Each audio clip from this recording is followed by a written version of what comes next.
அந்த கல்வி இந்த போரில் ஆயுதமின்றி நாட்டையே செதுக்க வல்லது. இது சர்வாதிகார சங்கிலிகளை, சனாதன சங்கிலிகளை எல்லாம் நொறுக்கி தள்ளக்கூடிய ஒரே ஆயுதம் இதுதான். இதை தவிர வேற எதையும் கையில எடுக்காதீங்க. அகரம் ஃபவுண்டேஷனுடைய விழால பேசுனீங்க. அந்த காணொளி காட்சிகளை நான் வேற இந்த சன் டிவியில் பார்த்து தொலைச்சிட்டேன். நீங்கள் எந்த சன் டிவியை உங்களுடைய டார்ச் லைட்டை எடுத்து உடைச்சிங்களோ அதே சன் டிவியில் தான் பார்த்தேன்.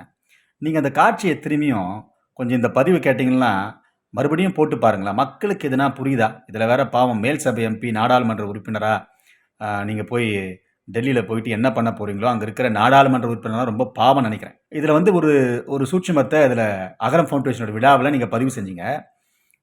கல்வி ஒன்றே சனாதனத்தை ஒழிக்கும். என்ன பேசுகிறீங்க நீங்கள்? ஒரு மேடை கடிச்சா இஷ்டத்துக்கு உளறுகின்ற, குறிப்பாக இவர் அன்பையும் அறிவும் பற்றி அந்த இடத்துல பதிவிடுறாரு. சனாதனத்தை ஒழிக்கணும்னா கல்வி ஒன்று தான், கல்வி ஒன்றே சனாதனத்தை ஒழிக்கும் என்று சொல்லி அங்கே பதிவிடுறாரு. ஏன் சனாதானம், கல்வி கிறிஸ்துவத்தை ஒழிக்காதா? கல்வி இஸ்லாத்தை ஒழிக்காதா? அது என்ன சனாதானத்தை மாத்திரம் ஒழிக்கும்? நீங்கள் அந்த கல்வி மேடையில் அம்பேத்கரை நீங்கள் நன்றாக படிங்க. அம்பேத்கரசத்தை படித்தவன் இன்றைக்கு கல்வி மேடைகளிலோ பொது விழாக்களிலோ இப்படிப்பட்ட மதத்தை வைத்து பேச மாட்டான். ஏன்னா நாளைக்கு நீங்கள் என்ன போய் டெல்லியில் பேச போகிறீங்களோ அதுக்கு முன்னோட்டமாக இந்த அகரம் ஃபவுண்டேஷனில் பேசியிருக்கிறீங்க. குறிப்பாக நீங்கள் பேசினது ஒன்று கூட புரியல. ஒன்று சனாதனத்தை கல்வி தான் ஒழிக்கணும் நீங்கள், ரெண்டாவது அன்பும் அறிவு நீங்கள், மூணாவது ஒரு கதை சொல்கிறீங்க. நாங்கள் கமல் ரசிகர் மன்றம் என்று சொல்லி தொடங்கினோம், அதையும் காப்பி அடித்து தான் தொடங்கினேன் சிவகுமார் குட்டன் சொல்லி.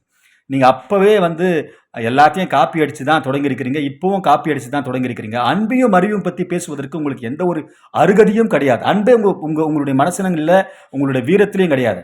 நீங்கள் அன்பாக இருந்திருந்தா சன் டிவி குழுமத்தினுடைய அந்த சன் டிவி சேனலை உங்களுடைய டார்ச்சினால் உடைத்திருக்க மாட்டீங்க.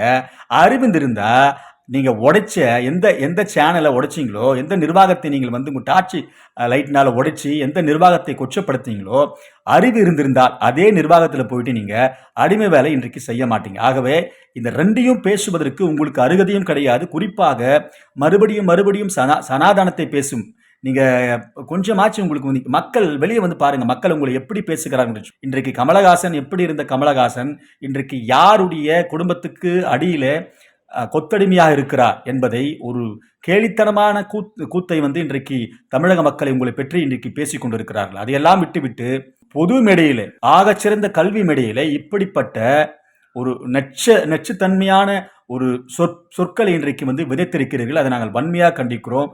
இனியாவது திருந்துங்கள். அன்பை பற்றியும் அறிவை பற்றியும் பேசுவதற்கு உங்களுக்கு அருகதையே கிடையாது.